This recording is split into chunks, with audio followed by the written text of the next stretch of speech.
bonjour à toutes et à tous. Et je découvre quasiment, nous découvrons avec vous ce très très beau jingle qui va être désormais le nôtre, celui du Forum européen de bioéthique. C'est un très très beau cadeau que nous a fait donc la troupe Babel l'Héritage. Je vous recommande vraiment de les regarder, de les suivre. Ils font un magnifique travail et puis derrière il y a des valeurs extraordinaires dont on a tous besoin aujourd'hui autour de l'humanité, du partage et de la communion. Voilà, donc j'aurai plaisir à le réécouter plein de fois durant tout ce forum. Donc merci à vous qui nous rejoignez. Alors vous avez vu à l'entrée que c'est un peu plus long que d'habitude pour rentrer, mais bon, c'est comme ça, le plan Vigipirate est là et puis nous devons le respecter et c'est pour le bien de tout le monde.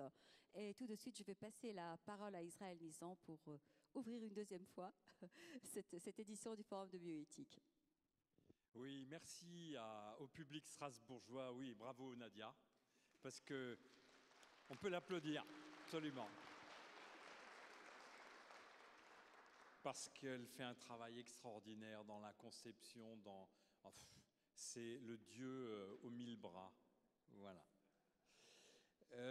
Merci au public strasbourgeois d'être présent et c'est votre présence et votre appétence à tous les sujets de la bioéthique qui fait que ce forum continue parce que très clairement nous sommes à Strasbourg, la seule ville d'Europe où sur ces sujets de bioéthique un libre débat est engagé avec les citoyens et où chacun peut avec ses propres valeurs, se faire une idée sur les sujets complexes de la bioéthique. Notre but étant de déplisser la complexité devant vous, d'expliquer les enjeux et que vous puissiez vous approcher et poser des questions à des gens que nous avons considérés comme étant éclairants sur les différents sujets.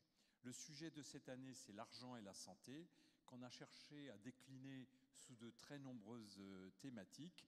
Et donc, on va tout au long de la semaine aborder ces sujets. Je trouve que l'ambiance du forum, très décontractée, qui permet à chacun de poser des questions, à condition que ces questions ne soient pas trop longues et que ça ne soit pas une nouvelle intervention en elle-même, l'ambiance du forum permet un véritable débat et de plus en plus, nous considérons que, alors qu'il y a des débats dans le domaine économique, dans le domaine climatologique, il n'y en a pas beaucoup dans le domaine bioéthique et pourtant c'est le monde de demain, c'est ce qu'on fera de nos corps demain, c'est le monde que nous allons léguer à nos enfants, d'où l'importance de ce forum qui est très écouté puisque l'année dernière il y avait près de 10 000 personnes qui nous ont suivis sur Internet, en plus des 20 000 personnes qui étaient présentes. Donc il y a une vraie appétence du public et je vous en remercie. J'en profite pour remercier aussi, en dehors de Nadia, qui est véritablement, sans qui ce forum n'existerait pas, de remercier les collectivités territoriales, la ville et la métropole de Strasbourg, mais également la région, qui nous permettent de nous affranchir des dons des laboratoires et des structures privées et d'avoir une indépendance totale par rapport à la sponsorisation de cet événement. C'est pour nous un événement culturel de haute gamme, gratuit, accessible à tous, et ça c'est grâce aux collectivités territoriales. J'accueille pour cette première table ronde et en fait c'est deux conversations avec. On avait prévu de faire une conversation uniquement avec Corinne Pelluchon à ma gauche, mais Ruven Augien que nous avions invité pour mercredi ne pouvait pas venir mercredi et nous on tenait absolument à ce qu'il soit là. D'abord parce qu'il nous soutient depuis le début, mais aussi et surtout parce que en le lisant, je me suis fait mes propres convictions dans pas mal de domaines. Et c'est le rôle des philosophes, hein, c'est d'avancer des concepts et de faire en sorte qu'ils soient écoutés et lus. Et en particulier sur la marchandisation du corps humain, mais aussi sur l'éthique minimaliste, nous avions très envie, Ruven, que tu sois là parmi nous et qu'on puisse t'écouter sur ces deux grands sujets, après quoi, à mi-parcours, je me tournerai vers Corinne Pelluchon, avec qui on parlera plutôt des problèmes éthiques autour de l'animal, mais pas que. Ruven, tu as la parole. D'abord pour te remercier pour cette présentation si amicale et puis te dire que je suis extrêmement heureux, flatté même d'être invité à nouveau ici. J'avais eu un peu peur la dernière fois parce que j'étais un peu provocateur de plus jamais être invité ici, mais bon, je suis un peu calmé depuis, donc ça va être... Et je voulais remercier aussi Nadia pour tout le travail qu'elle a fait pour me faire venir. Alors, bon, le sujet dont on avait envie de parler, c'était à qui appartient le corps. Et parmi les réponses qui viennent le plus spontanément à l'esprit, c'est que mon corps m'appartient. C'est une idée qui est quand même plus ou moins répandue. Ou pour le dire dans des termes qui sont un peu plus techniques, plus philosophiques, que nous avons la pleine propriété de nous-mêmes. C'est ça l'expression.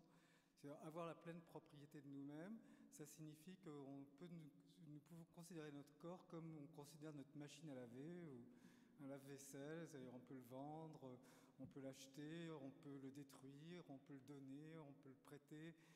Voilà, c'est à ça que revient l'idée de pleine propriété de soi-même. D'où vient-elle cette idée en fait de quelque chose qui est très simple, qui fait partie de nos intuitions, c'est que personne n'a le droit de vous prendre un œil, un rein ou n'importe quel autre organe ou un produit de votre corps comme le sang, le lait, sans vous demander votre avis, sans vous demander votre consentement. On considère que c'est une infraction extrêmement grave aux règles de relation entre les humains.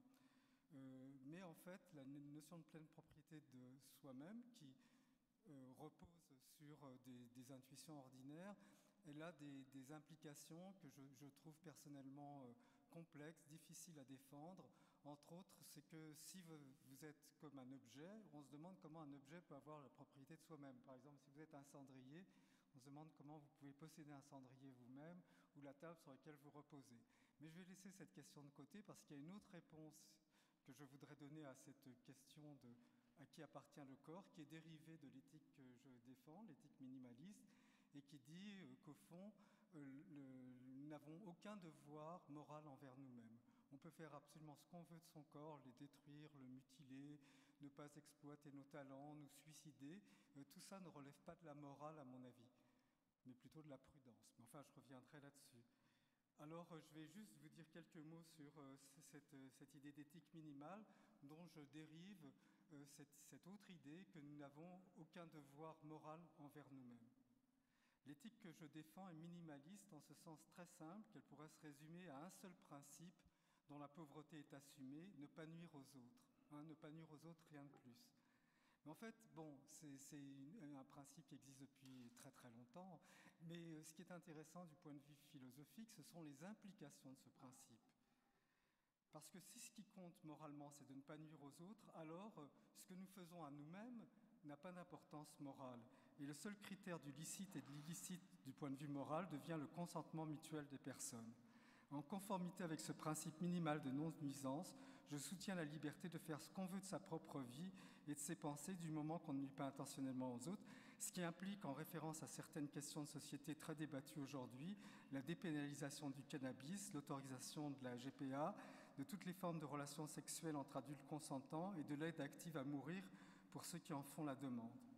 Plus techniquement, ce que j'essaye de faire, c'est de montrer d'abord qu'on peut ranger l'ensemble des systèmes moraux entre les deux pôles du minimalisme et du maximalisme moral.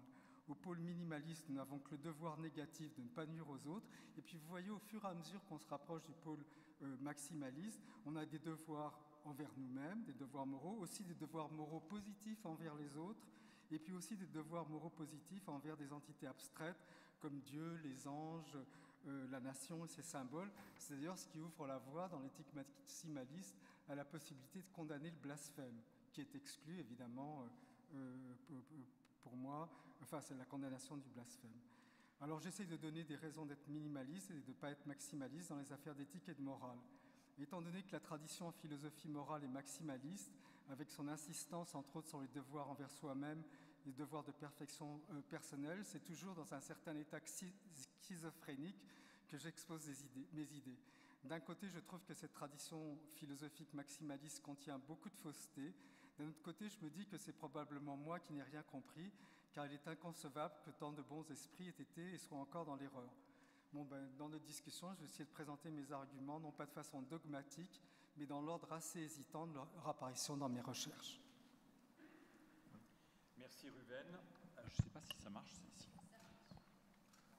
Donc, éthique minimaliste, ne pas nuire aux autres Peut-être qu'on va prendre l'un ou l'autre exemple pour que tu nous dises en quoi l'éthique minimaliste te fait par exemple accepter de mettre fin à ses jours ou de demander qu'on mette fin à ses jours parce qu'on ne souhaite plus poursuivre sa vie.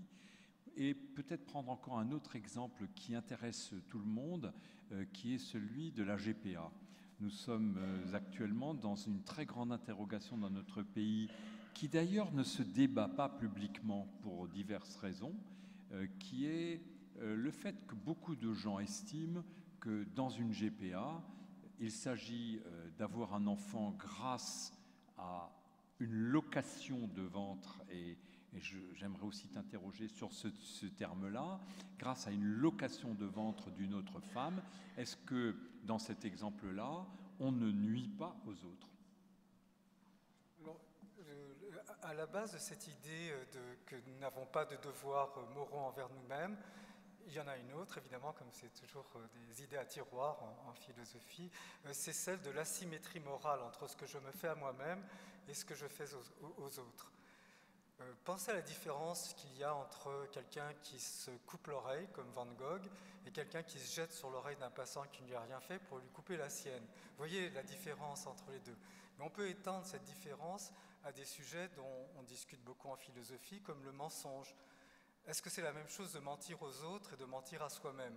On peut trouver un élément commun, comme Kant le fait, en disant que dans les deux cas, c'est une certaine forme d'atteinte à notre dignité. Mais nos intuitions ordinaires diront plutôt que le problème du mensonge à soi-même, c'est de savoir si c'est possible de nous mentir à nous-mêmes en toute connaissance de cause, alors que mentir aux autres, c'est quand même, bon, je ne veux pas dire qu'on fait ça tout le temps, mais on sait comment le faire. Et le jugement moral qu'on porte sur le mensonge à soi-même n'est pas le même que celui qu'on porte sur le mensonge aux autres. Celui qui se ment à lui-même, on peut considérer qu'il est irrationnel, un peu idiot, qu'il ferait mieux d'être plus prudent et de regarder la réalité en face. Ce n'est pas du tout le genre de choses qu'on dit lorsqu'on ment aux autres. De la même façon, le suicide et le meurtre. Là aussi, pour ceux qui plaident pour la symétrie morale, comme le fait Kant par exemple, il n'y a pas de différence fondamentale entre porter atteinte à sa propre vie et porter atteinte à la vie d'un autre. Or, pour moi, il y a une asymétrie fondamentale entre les deux, et c'est cette asymétrie donc qu'on éprouve, enfin, qui s'est traduite dans le droit lentement, que j'essaye d'exprimer. Lorsque je dis que nous n'avons pas de devoirs moraux envers nous-mêmes, eh bien, pensez aux mensonges, pensez au suicide, qui sont des classiques de la réflexion morale. Pensez à Van Gogh aussi. Et puis, je pense que vous ferez une idée de ce que ça peut être. Alors maintenant, du point de vue logique, il y a un problème avec les devoirs envers soi-même. C'est que normalement, lorsque vous avez promis quelque chose à quelqu'un, vous ne pouvez pas vous libérer de cette promesse. Si vous avez promis, par exemple, à votre neveu, à votre enfant de l'amener à Disneyland, vous ne pouvez pas dire le matin de la visite, écoute, j'ai changé d'avis, je ne veux plus t'emmener.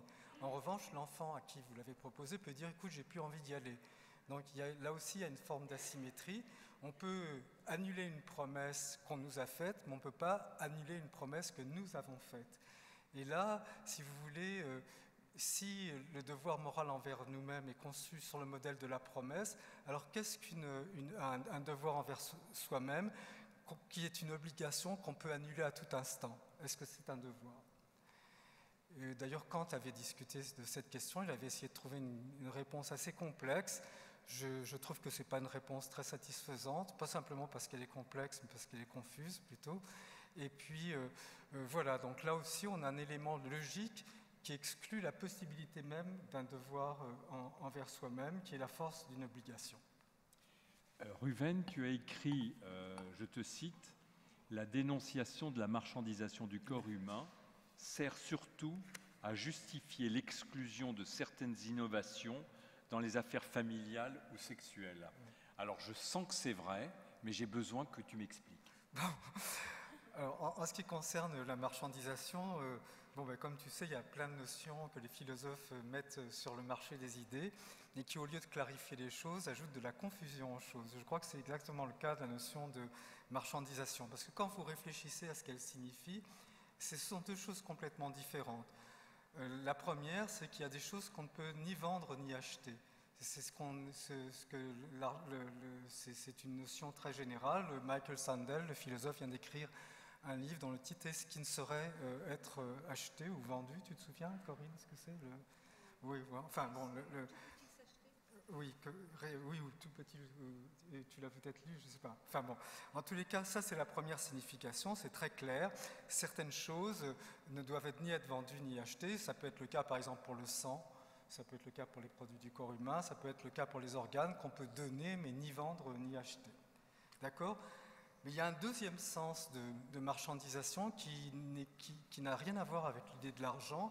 C'est l'idée qu'on ne doit jamais traiter quelqu'un comme un objet, comme une chose, à vendre ou pas d'ailleurs, et qu'on ne doit jamais se traiter soi-même comme un objet ou comme une chose.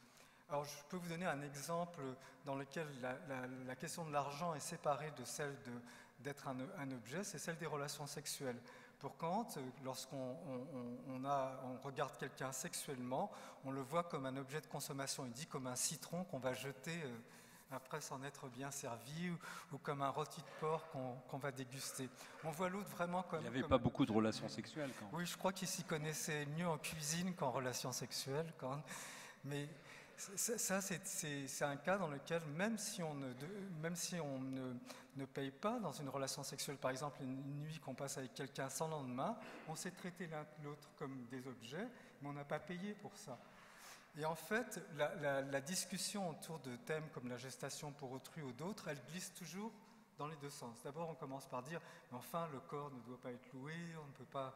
Alors, supposez que ce soit gratuit, supposez donc qu'on n'ait pas besoin de payer pour la gestation pour autrui, est-ce que vous serez d'accord? Ah non, là, je ne suis pas d'accord parce qu'on traite le corps comme un objet, comme un instrument, et on glisse d'un sens à l'autre. C'est le cas aussi pour les relations sexuelles, comme je le disais, et pour d'autres choses du même genre. Ce n'est pas le cas pour le suicide assisté, mais on reviendra et Corinne aura peut-être des choses à dire aussi là-dessus. En tous les cas, en ce qui concerne la GPA, la discussion commence toujours par il faudrait être complètement angélique pour penser que ce n'est pas une question d'exploitation des plus pauvres. Et donc de profiter de son pouvoir, de sa richesse, pour les subordonner encore plus en les exploitant, en utilisant leur corps. Et puis si l'on dit, mais bon, écoutez, dans le monde, le trafic d'organes est atroce, et ça n'empêche pas qu'en France, on peut donner des organes. Donc de la même manière, il est possible que la gestation pour autrui en Ukraine, en Inde, soit atroce, mais ce n'est pas ça qui peut justifier le fait qu'elle ne soit pas autorisée en France. Elle pourrait être autorisée si elle était gratuite. Et c'est à ce moment-là que le deuxième argument intervient. Oui, mais même si elle est gratuite, on ne l'accepte pas parce qu'on porte atteinte à la dignité d'une femme en l'instrumentalisant, en s'en servant, comme dit Sylviane Agacinski, comme un four à pizza. Bon.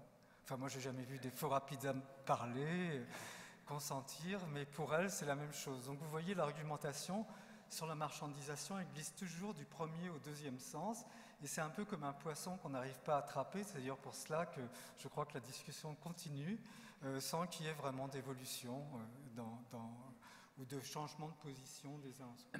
Mais ta position personnelle dans la GPA, outre le fait que, comme la greffe d'organes, qui est un trafic odieux à l'étranger et qui est faite de manière très éthique en France, outre l'adoption qui est faite de manière très éthique en France, alors qu'il y a des enfants qui sont volés dans certains pays pour être vendus chez nous, tu me sembles favorable à la GPA, mais si, au hasard d'un changement de génération ou d'un changement de politique, on en venait à suivre l'opinion publique française qui est favorable à 85% à la GPA, serais-tu favorable à ce qu'elle fût rémunérée, à ce que la femme qui accepte de porter pour autrui soit rémunérée ou pas?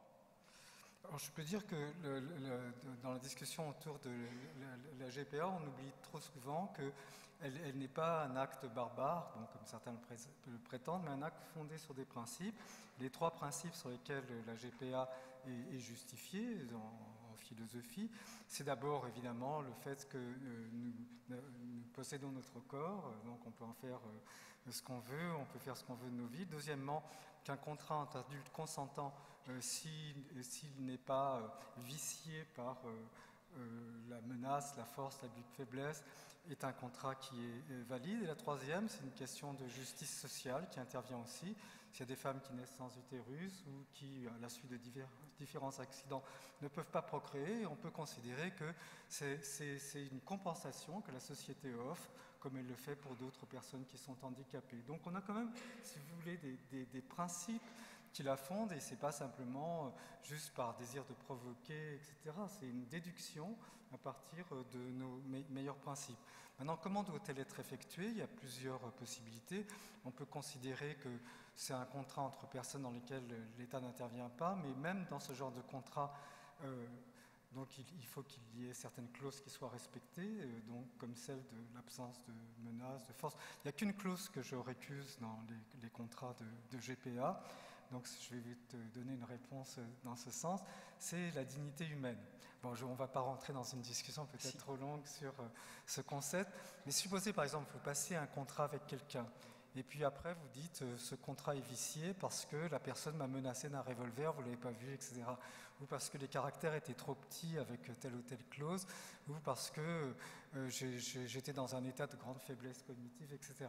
Mais si on dit, donc ça ce sont des clauses que j'accepte, elles sont claires, elles sont évidentes, elles sont portées par le droit, et je pense que n'importe quelle personne raisonnable peut les accepter. En revanche, dire qu'un contrat est annulé parce qu'il porte atteinte à la dignité humaine, là on rentre dans un tout autre domaine. Ça a été le cas par exemple pour le lancer de nains.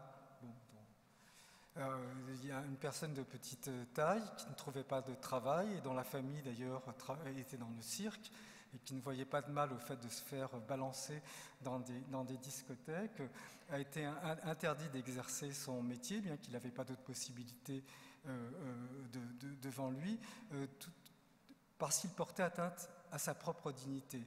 Et là, je trouve que dire de quelqu'un qu'il ne peut pas faire un contrat parce qu'il porte atteinte à sa propre dignité, c'est d'abord extrêmement paternaliste, c'est à lui de voir ce qu'il en est de cette dignité.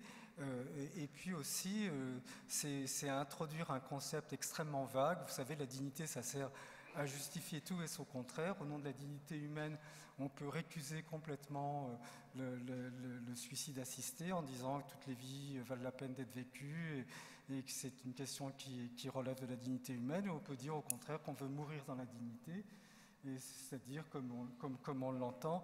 Donc le concept peut être utilisé en fait à toutes les sauces. Donc il me paraît trop vague pour pouvoir faire des différences importantes.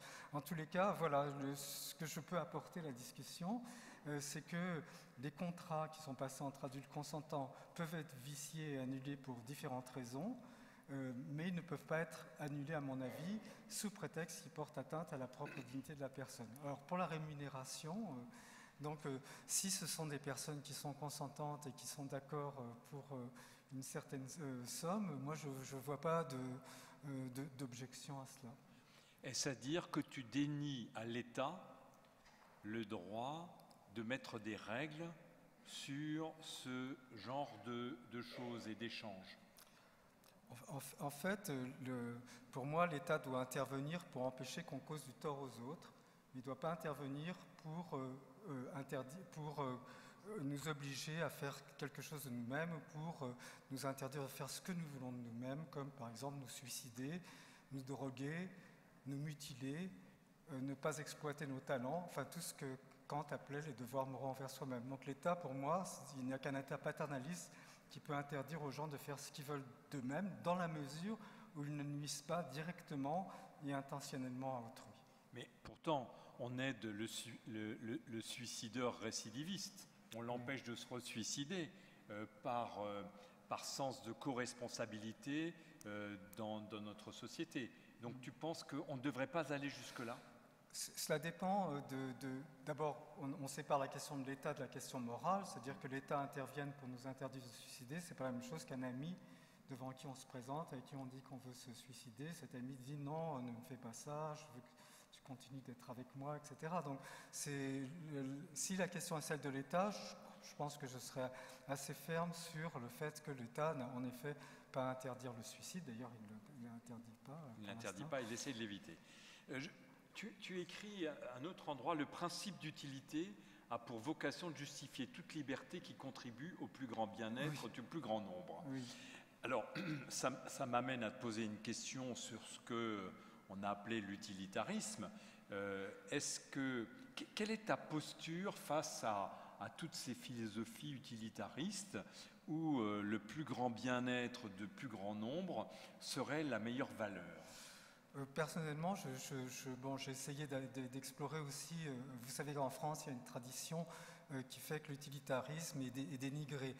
Jacques Maritain, par exemple, dans un de ses livres de philosophie morale des années 50 ou 60, je ne me rappelle plus exactement, disait que de l'utilitarisme, il n'y a pas grand-chose à dire et je n'en dirai rien. Bon, c'est un peu la position. Aujourd'hui, on n'en est plus du tout là. Il y a des études qui sont extrêmement poussées, réfléchies et qui montrent l'intérêt, l'intelligence même de ce critère. Surtout, l'avantage de l'utilitarisme, c'est que c'est une philosophie morale sans aucune métaphysique, une philosophie morale rationaliste autant qu'on peut l'être, mais elle va contre certaines intuitions, comme le fait de sacrifier un innocent pour le plus grand bien-être du plus grand nombre. Alors, il y a toujours l'exemple que Robert Nozick, le philosophe anti-utilitariste, donnait, c'est d'une ville dans laquelle un quartier va être saccagé si quelqu'un n'est pas tenu pour responsable et pendu, et un juge décide de pendre cet innocent parce que ça va sauver beaucoup de vies humaines. Et je pense que l'utilitarisme a toujours buté sur ce genre d'intuition. Alors, leur réponse est que la morale n'a que faire des intuitions des gens. Mais là, c'est encore une autre discussion. Dans le domaine de la marchandisation du corps, on va vers des systèmes, puisque la France est un petit pays, j'allais dire un village, où des produits du corps humain sont susceptibles de voyager, car congelés, et vendus et achetés. Je pense aux spermes, aux ovules, aux embryons. Si on écoute l'éthique minimaliste, on devrait autoriser des gens à acheter du sperme. Il y a une banque de sperme de prix Nobel, on prend toujours cet exemple à San Diego, je ne sais pas s'il est vrai, mais on devrait autoriser des gens à acheter des produits du corps humain. Et d'ailleurs, d'une certaine manière, on ne peut pas empêcher une femme de France qui a plus d'ovules d'aller en acheter en Espagne, où plusieurs milliers de femmes chaque année vont, avec l'argent de la sécurité sociale française, faire un acte complètement illégal qui est d'acheter des ovules à une étudiante espagnole. Quelle est ta position par rapport à ça? Est-ce que tu penses qu'il faut accepter totalement et sans restriction le libre marché sur les objets et produits du corps humain? D'abord, il faut faire une différence qui n'est pas toujours faite dans les discussions entre le principe de non-disponibilité du corps humain, c'est-à-dire qu'on ne pourrait même pas donner ses organes dans ce cas-là, ni les produits de son corps, et de non-commercialisation, ce qui est complètement différent. En fait, vous pouvez donner, mais vous ne pouvez pas vendre. Alors bon, la liste est longue, des reins, lobe de foie, sang, sperme, ovocytes, moelle osseuse, ça peut être donné à certaines conditions, évidemment, bon, ça doit être dans un cercle proche, etc., mais ça ne peut pas faire l'objet d'une transaction à caractère commercial. Donc du point de vue philosophique, ce qui est intéressant, c'est de savoir d'où vient cette valorisation du don. Quelle est la signification aussi du don? Est-ce que c'est un don sans retour? Est-ce qu'il y a une si grande différence entre donner et mettre à la disposition d'autrui contre de l'argent? Mais là aussi, c'est une discussion interminable. Moi, j'ai essayé de la mener dans le livre Le corps et l'argent, mais elle montre que la différence n'est pas si claire que ça. D'autre part, la question est de savoir si la non-commercialisation des produits du corps humain repose sur une base éthique solide ou s'il s'agit simplement d'un fait culturel. Disons, si ça reposait sur une base solide, ça pourrait être celle de la dignité humaine, par exemple, une base éthique solide. Or, pour moi, la réponse est assez claire. La différence entre donner et vendre, la frontière qu'on établit entre ce qu'on peut vendre et acheter et ce qu'on ne peut pas vendre et acheter, elle est culturelle, elle dépend de l'état de la société, et elle n'a pas de base éthique suffisamment solide pour que le tracé de la démarcation soit clair. Par exemple, au XVIIe siècle, les chanteurs d'opéra ne pouvaient pas chanter sans être rétribués pour leur performance, parce qu'ils étaient considérés comme des prostituées. Mais imaginez qu'aujourd'hui, Placido Domingo serait considéré comme un racoleur passif parce qu'il mettrait des affiches dans la rue pour son spectacle. On considérait que c'est absurde. Les choses ont changé. Au Moyen-Âge, les professeurs qui utilisaient la connaissance qu'ils avaient reçue de Dieu et qui en tiraient bénéfice auprès de leurs étudiants étaient aussi condamnés comme des prostituées. Ce qui fait que, si vous voulez, cette ligne, elle bouge. Et rien n'interdit de penser qu'un jour, avec les progrès de la médecine, que nous traiterons les objets, les parties du corps, non pas comme une composante essentielle de notre identité, mais simplement comme des choses qui peuvent faire l'objet d'un marché. Donc, il est sûr qu'aujourd'hui, dans l'état de nos intuitions et dans l'état culturel dans lequel nous nous trouvons, c'est quelque chose qui est exclu, il faut faire avec, il faut accepter le contexte, il faut pas être complètement dingue avec ces choses-là, mais rien n'exclut qu'à l'avenir, puisqu'il ne s'agit pas pour moi d'un problème éthique, mais d'un problème culturel, que les choses changent et qu'on acceptera un marché. Alors, j'ai une dernière question, parce que je voudrais aussi interroger Corinne Pelluchon. Nous sommes un pays un peu exceptionnel où nous ne sommes pas propriétaires de nos corps, mais seulement usufruitiers de nos corps. Et dans le grand monde occidental où on parle et où on réfléchit bioéthique, il y a chez les anglo-saxons une espèce de principe de l'habeas corpus. Oui. On est très seul dans le fond. Est-ce que tu penses que nos lois bioéthiques et la manière de fonctionner de la France a une filiation religieuse et que nous avons dans nos lois bioéthiques inscrit, peut-être même sans le vouloir, l'origine religieuse et le patrimoine religieux et si oui, est-ce que nous n'allons pas progressivement, avec la mondialisation qui est en train de se produire, progressivement passer vers l'habeas corpus comme tous les autres? Alors, ce qui me semble, en effet, enfin à mon avis, hein, mais là vous êtes tous très compétents sur cette question, je crois que les lois de bioéthique, enfin les dernières, sont parmi les plus autoritaires en Europe, certainement, et j'y vois une contradiction entre les deux piliers sur lesquels elles s'appuient. Le premier, eh bien, c'est la tendance que nous avons à tout résumer sous le chapitre de la dignité humaine. C'est elle qui justifierait l'ensemble des lois, et comme je trouve que c'est un concept confus, ça ne me paraît pas très solide. Et l'autre, alors c'est un modèle familial, un modèle qui est en train d'être ébranlé maintenant, mais le modèle hétérosexuel avec l'assistance médicale à la procréation qui est censée copier personne en âge de procréer, et puis masquage du don de gamètes, etc. Donc nous avons un certain modèle, c'est peut-être ça qui est plus spécifique à la France. On l'a vu aussi au moment des manifestations contre le mariage gay. C'est cette façon de s'accrocher à un modèle familial qui justifie aussi la politique familiale française, etc. Donc je vois deux piliers qui n'ont pas grand-chose à voir l'un avec l'autre, parce que personne ne me dira que le modèle familial hétérosexuel classique est fondé sur la dignité humaine, alors que c'est évidemment la tendance de ce qui... Il y a encore une thématique où tu n'as pas pu t'exprimer totalement. On est dans une période aujourd'hui où il y a un énorme débat sur la possibilité du suicide assisté. Et je trouve que au moins une chose est bonne là-dedans, c'est que ce débat, la population s'en est emparée d'une certaine manière. Tout le monde a son opinion sur cette question, les uns estimant qu'une loi qui connaissent assez mal, la loi Leonetti, n'est pas suffisante ou a des imperfections, mais toutes les lois en ont. D'autres estimant qu'il ne s'agit pas de mourir dans la dignité, mais de mourir dans la liberté, c'est-à-dire que le suicide étant quelque chose d'assez violent, certaines personnes peuvent demander à ne pas mourir de manière violente. Quelle est ta position à toi sur cette question? Alors, je vais essayer de répondre rapidement pour que Corinne, puisque on est impatient de l'entendre. Ma position, je vais la comparer un peu avec l'avortement, parce qu'en effet, ce qu'on me reproche quand je dis que nous pouvons faire tout ce que nous voulons de nos propres vies, du moment que nous ne nuisons pas intentionnellement aux autres, ça bute en ce qui concerne le suicide assisté et d'autres cas comme la gestation pour autrui, sur le fait que des médecins sont aussi impliqués, la famille est impliquée. Il ne s'agit pas simplement d'un acte qui ne concerne que nous, mais il concerne au moins indirectement autrui. Et je veux juste donner l'exemple de l'avortement pour montrer ce qui est une décision normative. L'avortement, en fait, pour l'instant, hein, jusqu'à la 12e semaine, relève entièrement de la décision de celle qui porte l'enfant. Hein, c'est-à-dire c'est elle qui a la décision finale, quelles qu'étaient les influences qu'elle a subies jusque-là.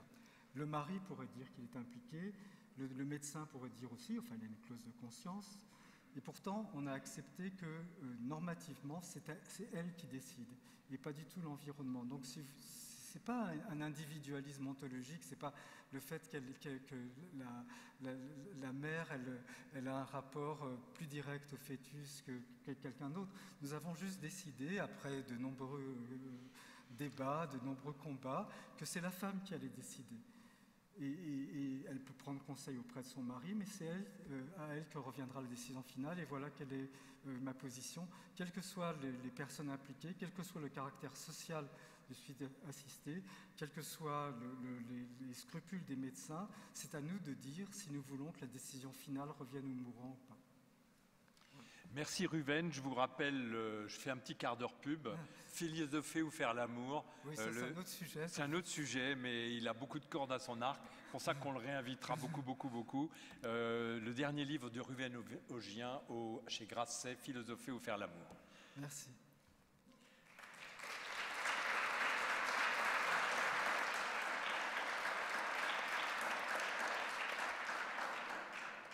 Corinne Pelluchon est philosophe et comme Ruven, elle fait partie de ces philosophes qui ne se contentent pas de recenser la pensée des autres, mais elle crée des concepts. Et c'est une toute autre dimension et je vais tout de suite enchaîner sur le quart d'heure pub. Les questions que je vais poser à Corinne sont issues de la lecture de son dernier livre, Les nourritures, livre remarquable où il y a des choses nouvelles et où elle trace de nouvelles idées en matière de philosophie, et ça c'est assez rare pour qu'on puisse le souligner. Corinne Pelluchon, les philosophes ont été assez maltraitants dans l'histoire de la pensée vis-à-vis de l'animal. Oui, alors d'abord merci. Il y aurait beaucoup de choses. Merci de m'avoir invité. Merci aussi de consacrer du temps dans un forum de bioéthique à la question animale. Peut-être, j'espère qu'on aura du temps pour revenir sur un dialogue possible entre Ruven et moi, puisque nous sommes amis en plus. Et j'en suis fière. Voilà. Et moi, je suis d'une certaine manière à la fois admirative. Enfin, j'ai de l'admiration pour une éthique minimaliste qui évite d'asseoir la décision politique sur une vision d'un groupe, et qui confondrait la politique et la morale. Et en même temps, je pense qu'on peut trouver une voie entre le minimalisme et le maximalisme, c'est-à-dire notamment sur des questions qui sortent du toi et du moi, des mœurs, donc peut-être qui entraînent une réflexion sur les dommages créés à la nature, aux autres espèces, et peut-être même sur la question du suicide assisté, qui, tu l'as dit tout à l'heure, est aussi une question de droit, bien sûr, mais implique une structure de soins. Mais je ferme cette parenthèse.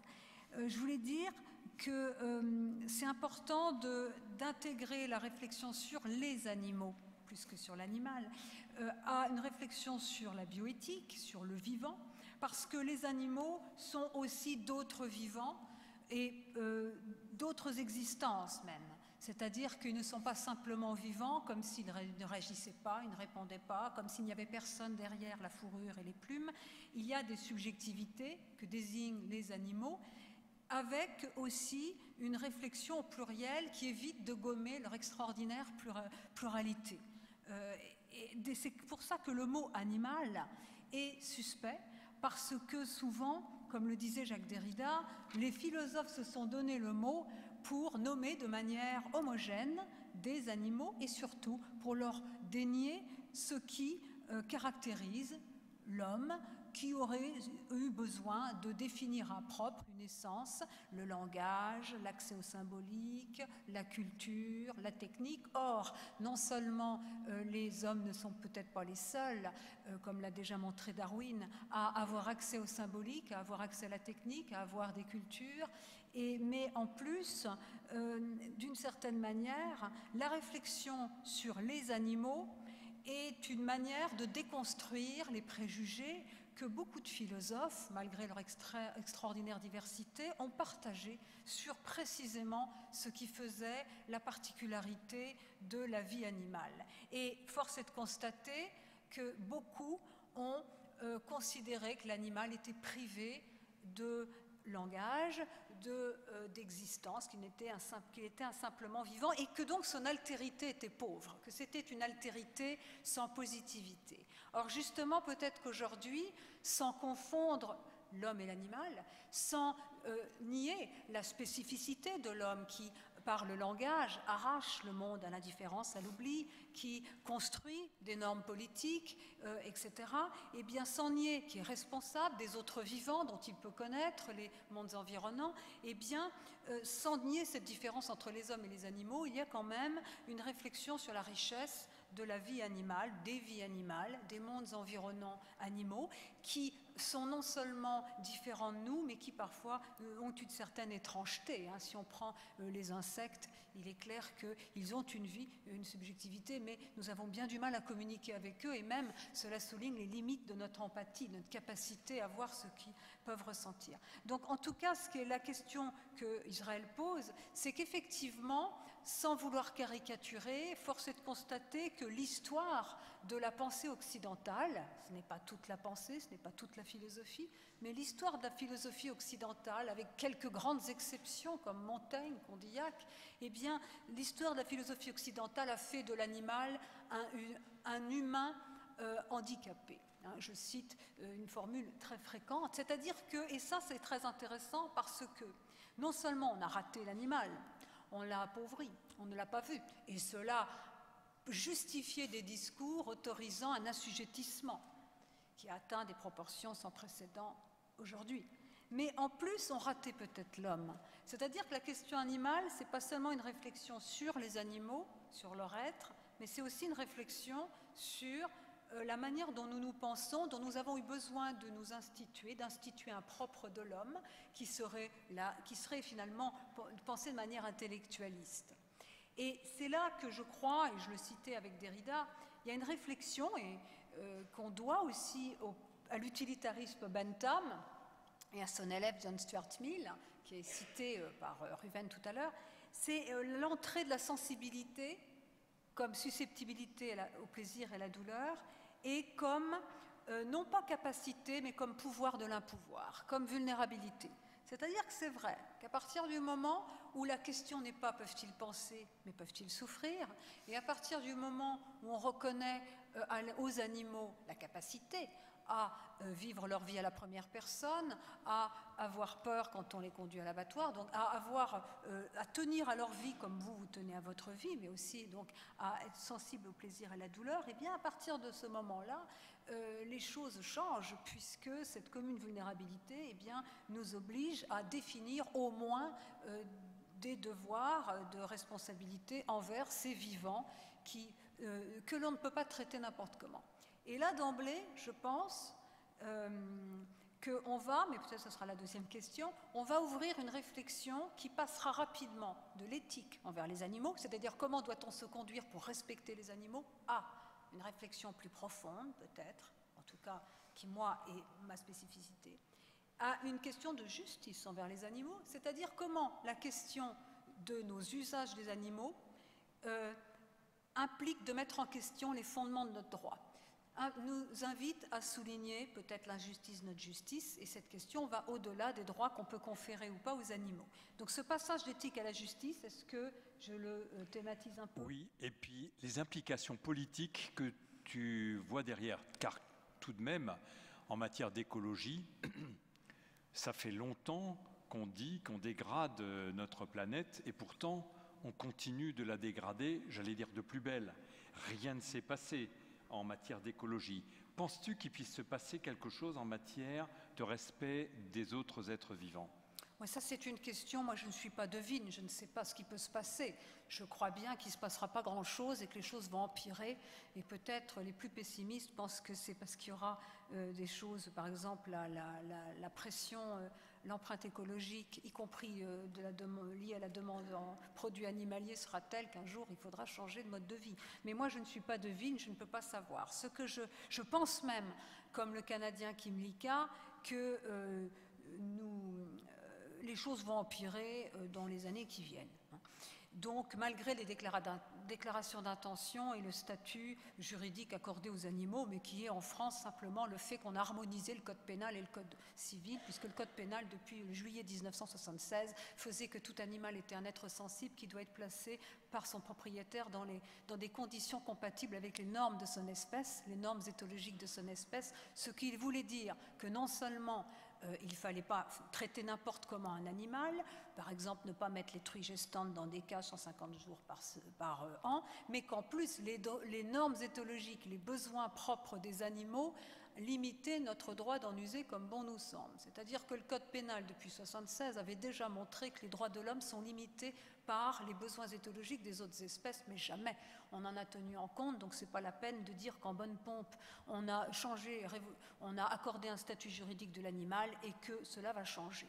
Mais je reprends une question peut-être plus là qui est dans ma compétence, puisque je ne suis pas Madame Irma, mais parfois je serais plutôt qu'à se rendre sur cette question, mais la question du passage de l'éthique à la justice et donc à la politisation de la question animale. Étant entendu que parler des animaux, c'est parler beaucoup des humains et peut-être d'une civilisation, une réflexion sur la civilisation. Eh bien, la question, l'éthique, c'est simplement, l'éthique animale, qui d'ailleurs s'est constituée comme discipline à part, au même temps que la bioéthique, dans les années 70, et avec la philosophie anglo-saxonne comme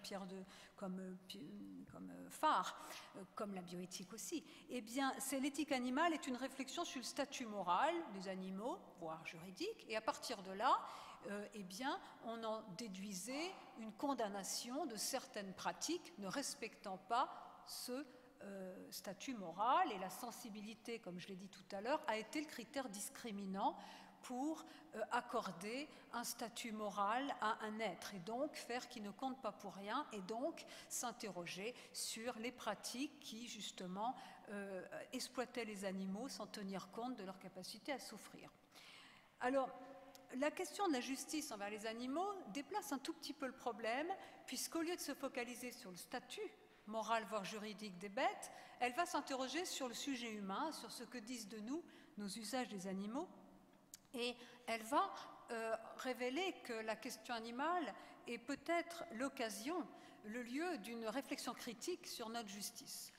Et il y a peut-être 3 raisons pour lesquelles la question animale pose un problème de justice. La première, c'est que, je le disais tout à l'heure, les besoins éthologiques des bêtes, le besoin par exemple des poules d'étendre leurs ailes, des cochons de fouiner le sol, bref, les besoins éthologiques des bêtes limitent notre droit d'en user comme bon nous semble. C'est-à-dire que même les personnes qui légitiment l'exploitation animale, l'élevage, eh bien, ils ne peuvent pas le faire n'importe comment.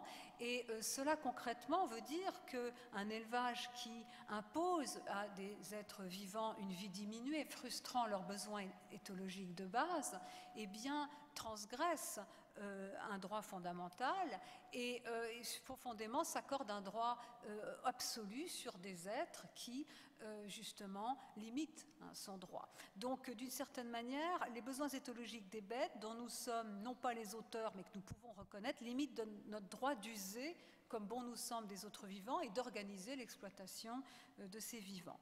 Et donc là, il y a vraiment une réflexion et qui est très profonde aujourd'hui sur les limites peut-être des droits de l'homme, lesquels ont été pensés, et Lévi-Strauss le dit très bien, comme l'apanage de l'agent moral individuel qui userait de tout ce qui est bon pour sa conservation et qui ne rencontrerait qu'une seule limite qui est celle de la liberté de l'autre agent moral individuel. Il est clair qu'on ne peut pas en rester à cette manière-là de concevoir les droits subjectifs, ce qui ne veut pas dire qu'on jettera le bébé avec l'eau du bain, mais qu'on va compléter cette réflexion sur les droits de l'homme.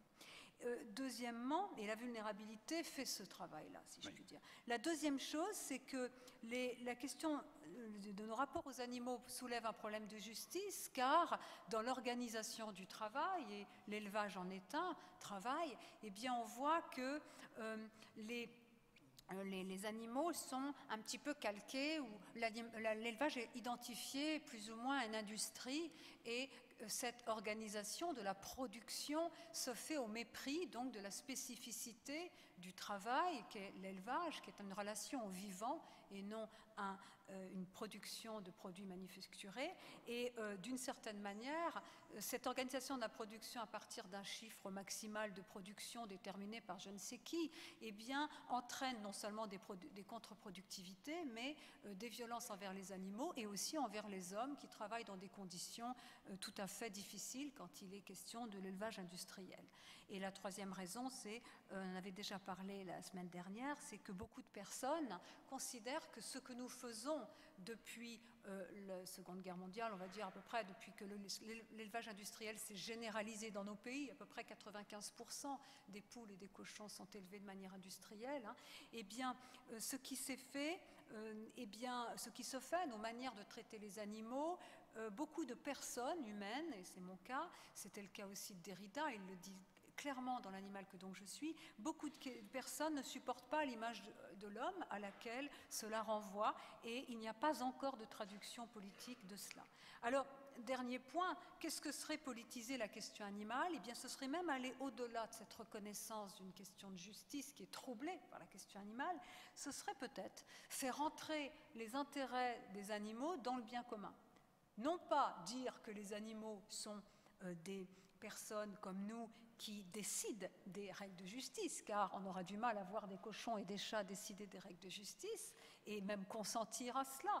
Mais justement, ce sont non seulement des patients moraux, puisqu'ils comptent et leurs intérêts, ils peuvent en plus les communiquer quand ils souffrent, etc. Mais ce sont même peut-être un peu plus que des patients moraux. Il y a peut-être l'idée qu'à chaque fois que nous décidons du transport, de l'alimentation, de l'agriculture, eh bien, nous ne sommes pas, nous humains et nous humains présents, les seuls dont il faut tenir compte. Les intérêts des générations futures, les intérêts des autres espèces sont aussi à prendre en compte, et même si ce seront les hommes actuels qui ont cette responsabilité. Et cela engage une transformation quand même du schéma classique qui a structuré le libéralisme politique, qui était assis seulement sur les droits des hommes actuels envers les autres hommes actuels, sans rien dire des générations futures, sans rien dire des autres animaux. Donc il y a un élargissement de la politique à une zoopolitique.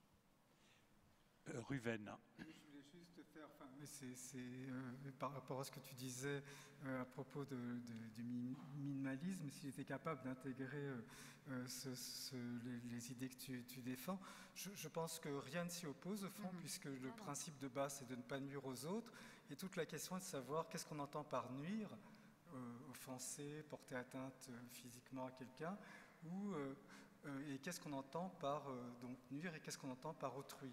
Est-ce que dans la communauté des autrui, les carottes, les ordinateurs, les fœtus, les animaux en font partie, mais à partir du moment où on accepte, et d'ailleurs on pourrait le faire aussi pour des objets sans sensibilité, qui font partie de notre communauté, qu'il ne faut pas détruire par exemple des œuvres d'art comme celle de Rembrandt, je ne sais pas, on peut aussi avoir ce point de vue.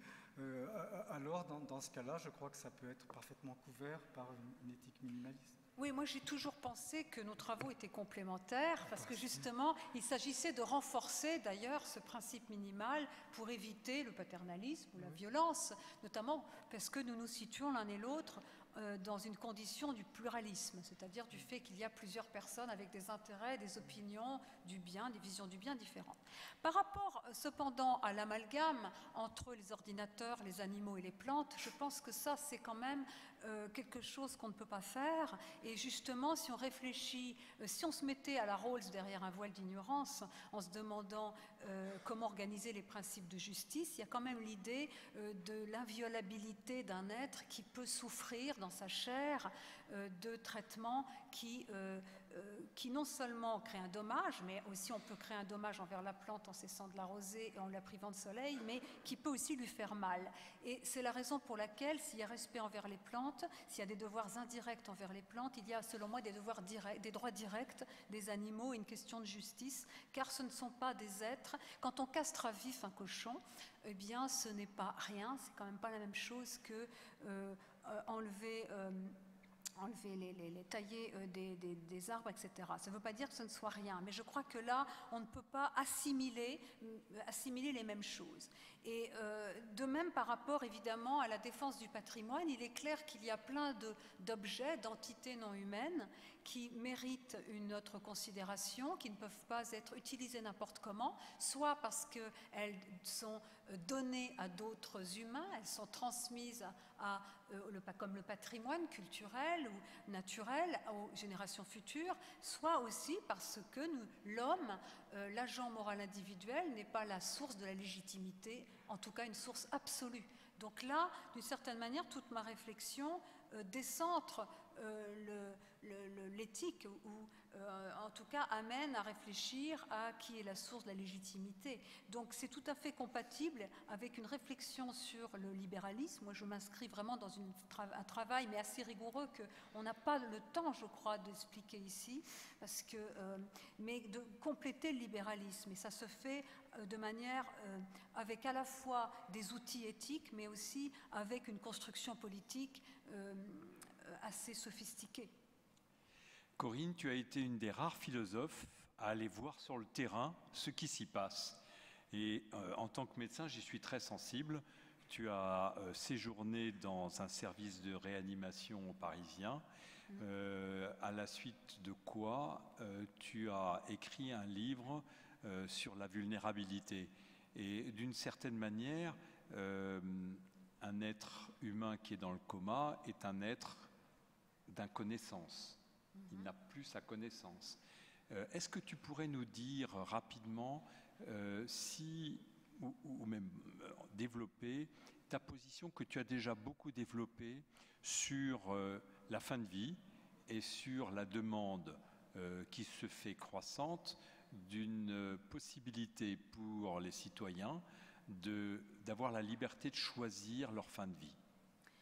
Alors, c'est deux choses, mais moi, ma position, je dirais qu'elle n'est pas très importante, mais comme je suis philosophe politique, je m'interroge sur les conditions d'une délibération, d'une réflexion collective sur un sujet qui divise les individus, les citoyens, qui divise depuis longtemps ceux qui sont pour une aide active à mourir et ceux qui sont perplexes devant cette question, non pas tant parce qu'ils confondraient le meurtre et l'homicide, ça, même si c'est encore dans la loi, il y a très peu de gens qui confondent le meurtre et l'homicide, et le suicide assisté ou l'euthanasie.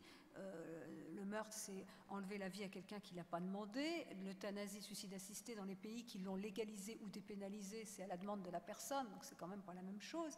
Mais on peut être perplexe devant les conséquences, donc dans une démarche conséquentialiste et pas fixiste ou déontologique, on peut être perplexe sur les conséquences d'une euthanasie ou d'une dépénalisation conditionnelle de l'euthanasie, du suicide assisté, sur les différents acteurs, sur les structures de soins, sur le patient qui vient après. Mais ça ne veut pas dire qu'on soit qu'on ait des positions définitives, tranchées, absolues. Alors, moi je pense que les positions sont souvent plus nuancées qu'on est amené à le dire, soit chez les pros, soit chez les contras. Mais moi, mon travail, en tout cas récemment, c'était alors que j'étais plutôt du côté, sans doute, parce que j'avais visité pas mal d'unités en réanimation, etc. J'étais plutôt du côté des gens perplexes devant l'ouverture d'une dépénalisation conditionnelle du suicide assisté et de l'euthanasie. Je me suis demandé néanmoins, devant la réflexion ou les revendications persistantes, je me suis demandé comment faire pour sortir un peu de la polémique et voir comment on pouvait instituer le bien commun pas à pas et arriver à une solution qui ne serait pas le ni-ni, le compromis qui ne satisfait personne, mais qui permettrait quand même de répondre à des questions difficiles. Et je crois que pour ça, il s'agissait méthodologiquement, et moi, ma contribution, elle est plus méthodologique et argumentative qu'au niveau des résultats, mais parce qu'un philosophe n'est pas un idéologue, mais l'idée, c'était de circonscrire le sujet pour voir s'il y avait une aide active à mourir, qui serait concerné et surtout qui ne le serait pas. Et comment, dans un pays comme la France, qui n'est pas la Belgique, qui n'est pas la Hollande, qui a une loi Leonetti, donc une épaisseur de l'histoire, c'est Hume qui dit que quand on légifère, il ne faut pas le faire de manière brutale, il faut d'abord regarder les lois qui existent et voir à partir de là ce qu'on peut faire pour évoluer. Eh bien, qu'est-ce qu'il y avait comment, par exemple, la question Vincent Lambert, cette personne qui est dans un coma, eh bien, comment c'était différent d'une demande d'aide active à mourir chez quelqu'un qui, par exemple, a eu une maladie, a eu accès aux soins palliatifs, est passé par tout un tas de traitements, y compris par les soins palliatifs, mais qui n'en veut plus, ou bien quelqu'un qui n'en veut pas. Donc, peu à peu, et là encore c'est très complexe, si on circonscrit le sujet, on voit que la demande d'une aide active à mourir peut avoir du sens chez les personnes qui ont eu accès aux soins palliatifs, qui n'en veulent plus ou qui n'en veulent pas, pour éviter peut-être une défenestration ou un suicide brutal.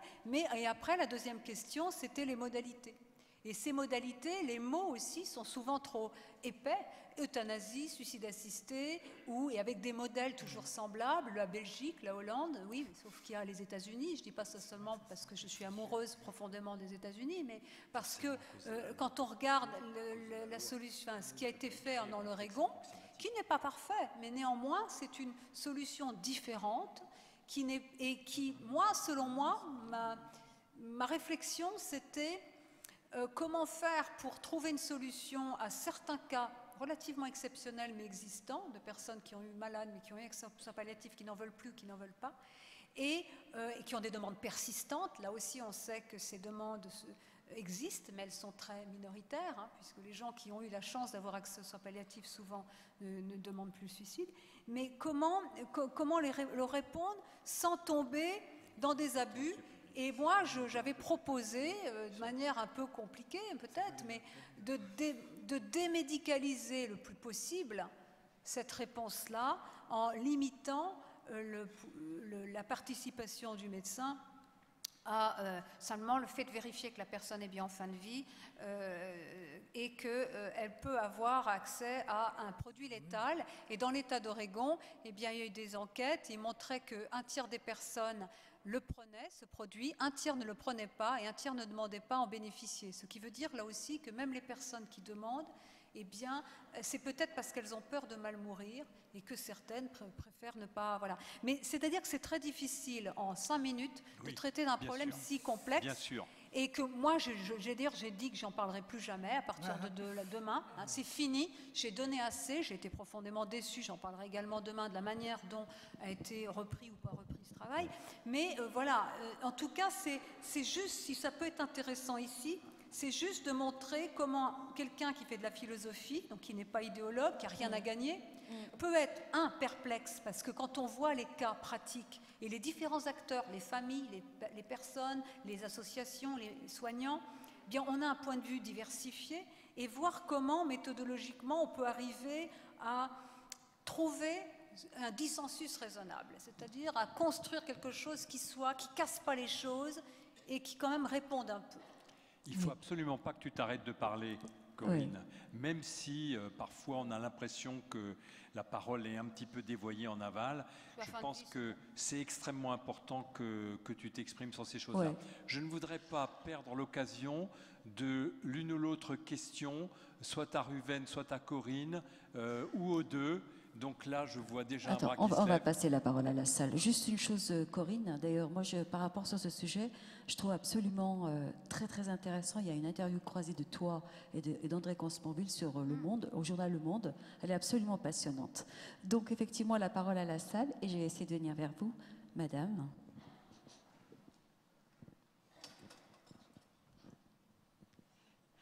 Bonjour. Alors, ma question s'adresserait à Ruven Eugien.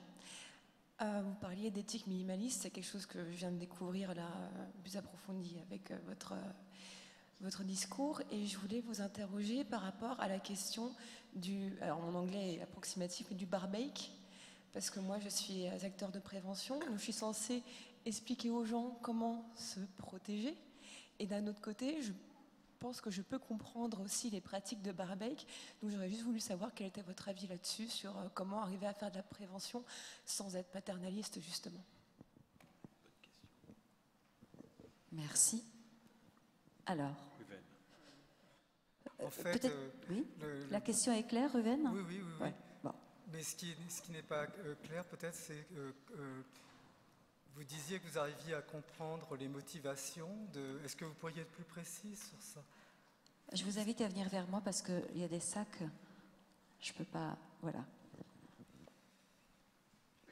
Si vous voulez, l'idée qu'on puisse nuire intentionnellement à quelqu'un, évidemment, ça fait partie des choses que j'essaye d'exclure. Mais lorsque vous dites que vous pouvez comprendre ces pratiques entre personnes donc qui n'informent pas l'autre, est-ce que vous pourriez me dire? Enfin, c'est pas que je pourrais comprendre, mais c'est que j'ai envie de l'accepter. J'ai pas envie en fait de faire plus de morale que nécessaire. Je n'ai pas envie de leur dire protégez-vous, vous devez le faire. J'ai envie de dire il est possible de se protéger. Et du coup, je suis un peu bloquée par rapport à ces questions de justement ne pas vouloir forcément se protéger, accepter le risque de la maladie. C'est des choses que j'ai envie de respecter et je ne sais pas justement, parce que du coup, je me retrouve entre devoir susciter éventuellement l'intérêt de la préservation, tout en voulant respecter ce que je considère comme étant un droit individuel. Donc, ce que je pourrais dire simplement, c'est que si quelqu'un a envie d'être infecté en toute connaissance de cause, vous allez trouver peut-être ça un peu provocateur, mais ça ne l'est pas. D'une certaine façon, c'est son affaire et je ne lui dirai pas non, ne te fais pas infecter. En revanche, si lui-même veut infecter quelqu'un sans le prévenir, là, je pense que j'aurai des arguments pour lui dire que c'est quelque chose au moins que j'exclus à la fois moralement et puis c'est exclu légalement maintenant aussi. Ok, il y a encore une autre demande de parole ici. Pascal Landin, mon père a fondé l'ADMD, donc le Mouvement pour le droit de mourir dans la dignité. Et aujourd'hui, je m'inscris différemment en essayant de réconcilier par une nouvelle association ce problème. Et la question que j'aimerais vous poser, puisque je suis étonné de ne pas vous l'avoir entendu énoncer, c'est pourquoi dans votre analyse sur le droit de mourir dans la dignité, vous ne faites pas la différence entre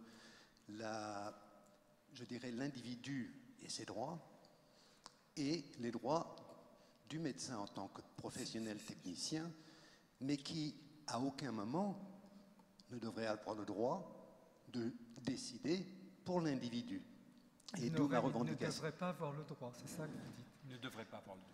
Oui, il ne devrait pas, ne peut pas, d'après sa position de professionnel expert, ne peut pas avoir un droit de décision pour le malade.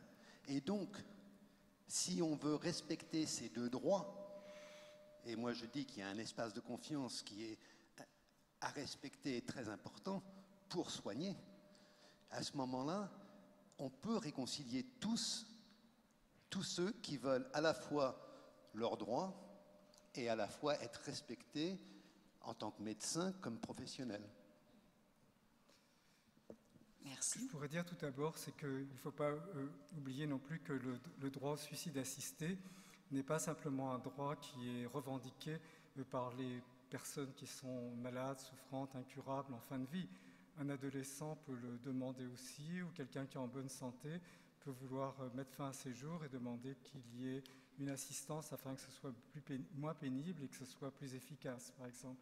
Donc il faut le voir dans un contexte plus large.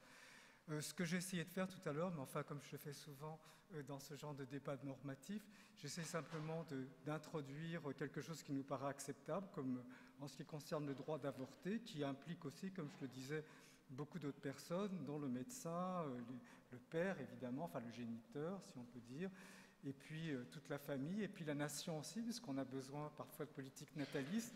Et on a décidé que ce n'est pas la nation qui allait décider de ça, comme ça a été le cas en Roumanie, par exemple, où l'avortement était interdit pour ces raisons. Donc c'est en ce sens que c'est une décision normative. C'est ni à l'État, ni à la famille, ni même au sein de décider. Maintenant, à nous de voir si nous voulons que le suicide assisté ou l'aide active à mourir peut être calqué sur ce modèle de l'avortement ou pas, et que donc le dernier mot soit laissé à la personne qui a revendiqué. Corinne? Moi, je suis assez réservée sur la manière de comparer la législation sur l'avortement avec la question de l'aide active à mourir. Je prends volontairement une formule large, l'aide active à mourir, parce qu'il me semble qu'au départ, en tout cas en France en 1975, la dépénalisation de l'IVG obéissait à un enjeu de santé publique, c'est-à-dire que son rôle majeur était d'éviter les avortements clandestins et la misère, la mort des femmes qui avaient eu des avortements clandestins. Donc il y avait vraiment un enjeu de santé publique. Or, on ne peut pas dire que s'il n'y a pas d'aide active, de suicide assisté, d'euthanasie ou d'aide active à mourir, eh bien les gens mourront mal. Ou alors c'est parce qu'on n'a aucune autre réponse à cette question-là. Donc je crois que ça ne veut pas dire, encore une fois, que je ferme toute porte, au contraire. Mais je crois qu'on ne peut pas tout à fait calquer. Alors maintenant, les lois évoluent. C'est-à-dire qu'en 1975, l'avortement lui-même était d'abord une dépénalisation. Ensuite, en 2001, n'est-ce pas, il me semble, les choses ont changé et c'est devenu davantage un droit, il me semble. Oui. La question, je crois, moi, il me semble que la sagesse, les lois sont faites pour orchestrer le chaos, pour répondre à des situations parfois difficiles, peut-être pour tracer la ligne de ce qui est interdit, de ce qui est possible. Mais moi, je crois que les lois ne règlent pas tout, surtout sur des choses aussi complexes, mais qu'on peut effectivement encadrer, surtout éviter des dérives. Les dérives, c'est tout confondre. Pour moi, une dérive, ce serait une société qui dirait « Vous voulez vous suicider ? Il y a un médecin qui va vous aider. » Vous voulez suicider parce que vous êtes fait plaquer, vous êtes en pleine santé, il y a un médecin qui va vous aider. Ou vous êtes schizophrène, vous voulez vous suicider, il y a un médecin qui va vous aider. Ça semblerait une dérive. Parce que le suicide ne peut pas être considéré comme quelque chose qui est banal, et les médecins ne sont pas des prestataires de services pour ça. Et voilà. Donc c'est pour ça que je pense que même les pays qui ont, c'est le cas de la Belgique, fait une dépénalisation conditionnelle, il y a des critères quand même assez précis. C'est pas n'importe quoi. Maintenant, et ça, c'est pas du paternalisme, c'est que le droit de quelqu'un de mettre fin à sa vie, comme disait Hume, parce que, eh bien, on n'est pas obligé de rester en vie quand on en a marre pour faire plaisir à sa femme, ses enfants ou à Dieu. Eh bien, quand il parle pas de Dieu, mais bon, parce qu'il ajoute parce que la vie d'un homme ne vaut pas plus que celle d'une huître. Eh bien, c'est pas la même chose. Ça veut pas dire que un médecin ou la société est obligé de vous donner les moyens de vous suicider si ça lui répugne ou si ça a des conséquences. Mais là encore, je ne ferme rien. Donc l'avortement, c'était quand même, les lois, c'est aussi, et l'avortement, c'était vraiment une réflexion intéressante, c'était d'abord pour éviter des choses qui existaient, les avortements, qui ont toujours existé, et qui, quand ce n'était pas encadré, bien aboutissaient à des morts, et dans les pays où ce n'est pas encadré, c'est une catastrophe. Pour le suicide assisté, c'est un petit peu autre chose, c'est qu'il y a la question du mal mourir, qui a été une vraie question, qui a été une catastrophe au moment du début du sida. On sait bien que ça a traumatisé énormément de monde, où les euthanasies clandestines se sont faites parce qu'il n'y avait pas tellement d'autres solutions. Mais après, il y a eu quand même des réponses, sans doute pas suffisantes, sans doute aussi avec un coût incroyable. Je veux parler des soins palliatifs.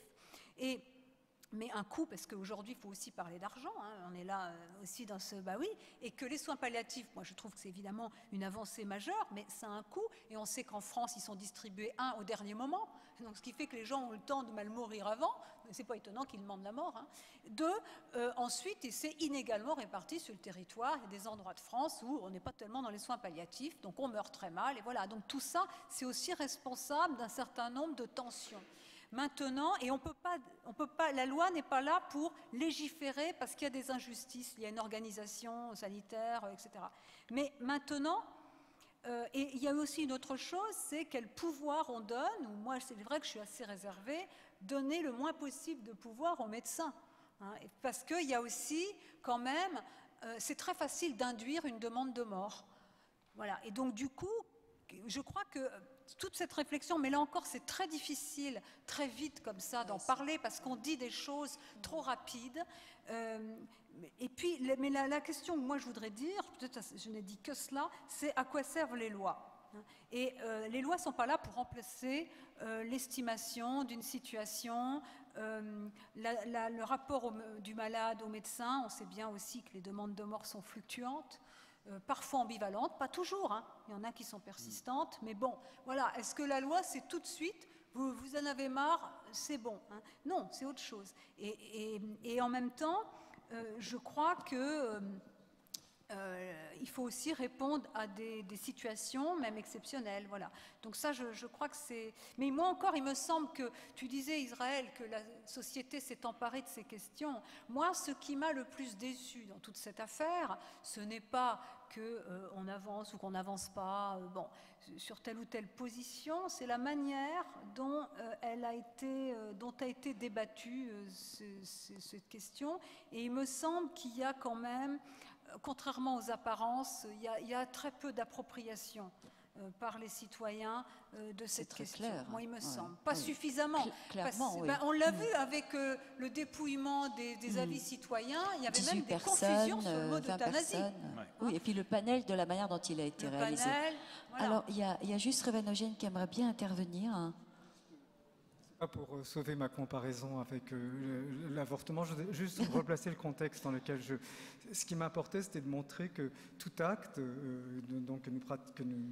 toute action que nous faisons est évidemment sociale. Elle est dans un contexte de rapport à l'autre, etc. Et pourtant, c'est le cas évidemment de l'avortement aussi, c'est une décision normative que le dernier mot revienne à quelqu'un plutôt qu'à un autre. Ça peut être le cas aussi pour la législation, pour le président, etc. Enfin, ça c'est une décision. On dit c'est lui qui décide en dernière instance. Et ça serait pareil, c'est ainsi que je l'envisageais. C'était pour contrer l'argument de la sociabilité. Et en ce qui concerne l'enjeu de la santé publique, je crois, Corinne, évidemment, tu as raison, mais quand on suit ce que Simone Veil disait à ce moment-là, c'était parce qu'elle n'était pas du tout sûre d'avoir une majorité sur quelque chose qui ne relèverait pas de la santé publique. C'était un acte purement politique. Le droit à la vie des fœtus, c'est ça qu'en philosophe, nous devons aussi discuter. Et là, si tu veux, on est dans une situation qui n'est plus du tout celle d'un enjeu. Il faut savoir si le fœtus appartient à la communauté morale ou pas, si on commet un meurtre en le faisant ou pas. Ce n'est pas du tout mon point de vue, évidemment, mais il faut aussi savoir objecter à ce genre d'arguments et pas simplement se couvrir par la notion de santé publique. On ne sait pas trop à quoi servent les lois, mais on sait à quoi servent les philosophes.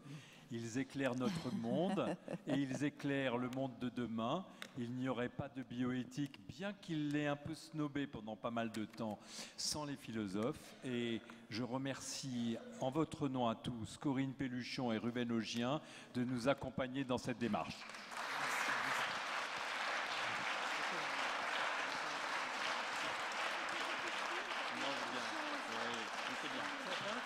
Oui, alors on les entend à la tribune dire oui, il y avait trop de choses à dire, trop de choses à dire. Bien évidemment, 1 heure, ça ne suffit pas. Par contre, vous pouvez aller à la librairie Kléber, notre partenaire. Vous y trouverez leurs ouvrages. Voilà, et on va passer à la prochaine table ronde. Non, arrête.